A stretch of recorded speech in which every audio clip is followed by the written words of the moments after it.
I love writing in third person deep. I love it. Honestly, I wish I knew about it earlier.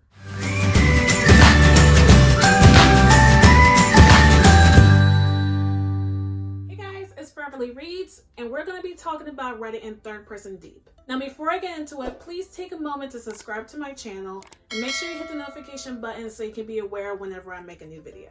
Now we all know writing in third person involves writing in pronouns as she or he, as opposed to first person using I or me. We have third person omniscient and third person limited. Now in third person omniscient, it means that the narrator has full access of what the character is feeling or what experiences they have been through. This also gives them a chance to reach out to many different characters. In third person limited, we only have some knowledge of what the character is feeling or what they went through, and this usually only applies to one character.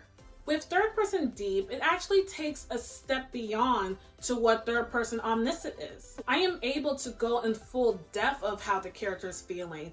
We get to know what information that the character knows and what they don't. This gives us a chance to eliminate some of the filter words we use and even eliminate some of the dialogue tags. Think of third person deep as a camera, and the camera is through the eyes of our main character or whoever the point of view is taken with. Here's an example. Now in normal third person, you can write a sentence like, he watched his friend pick an apple and then brought it back to him. But in third person deep, you can write it as, his friend picked an apple and brought it back to him. So you see how you're able to eliminate that word watch? Since we're in third person deep, we know that this is what the character is seeing. We're able to eliminate words like watch, thought, believe, because we know this is what the characters are feeling. Now, I don't blame anyone for not knowing about third person deep. It is technically a new style because it was only developed at least 40 years ago, and it probably hasn't made its way to everyone. So how did I stumble upon third person deep? For my work in progress, which is called Succession, I always knew I wanted my stories to fully capture what my characters are going through, how they're feeling, and how they process when they get information. And logically, it would have just been better to go into writing first person because you have access to how my character's feeling, what's going through their minds. It's practically like they're the ones writing the story. But I just didn't want to use the word I.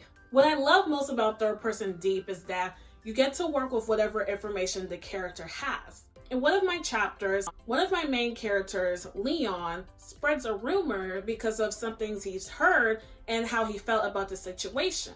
He only did this because of the information he is holding. We as a reader probably know what's going on, but he doesn't. So in the next chapter, I put it into my other main character, Layla's point of view. You get to see how she reacts when she hears about the rumors that he spread and her trying to process why he even did it in the first place. And you get to process along with her. So now it's like you have two sets of information. The information he knows about the situation and the information she knows. And I think it's kind of fun when you catch a character in the lie. Now I mentioned earlier how this helps eliminate some of the dialogue tags, but it doesn't eliminate it entirely. Just you get to use it in a limited way. Normally, you can write a sentence like, how could you do this to me? She asked. But in third person deep, you could say it as, how could you do this to me? She furrowed her brows. Or she furrowed her brows. How could you do this to me? Now you get to use their facial expressions or their body language to convey how the characters are feeling without using the dialogue tags. Even sometimes you could just mix it up with the dialogue tags and some action. Now the rules still doesn't change with third person deep. Please, please, please do not head hop. If you're gonna head hop, just make sure it's in a new chapter or you include a section break. I guess what I love the most about third person deep is that it's similar to third person omniscient because you have a chance to see what most of your characters are going through. I know we writers always say show don't tell is basically a requirement for third person deep. I can't keep saying that I'm looking at my green lamp. I have to say my green lamp is on. Okay, that was a better way to say it, but that's besides the point. We're using third person deep to fully get that raw emotion and whatever is going through your character's mind.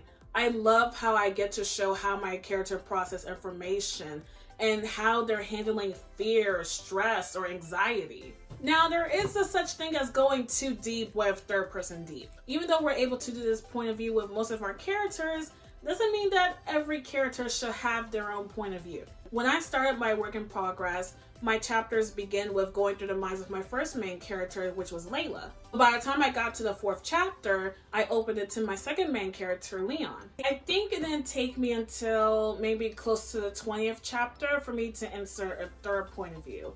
But even when I did insert that third person, it was necessary to the plot. So basically, unless it's necessary in the plot, include as many as you want, but just don't overbear it. Thank you guys so much for watching. Also, please look into the description box so you can get the links to the resources that help me write in 3rd person deep. Please don't forget to subscribe to my channel, like, and follow my account on Instagram to get more writing insights from me. Don't forget guys, hang on tight because we're writing something great.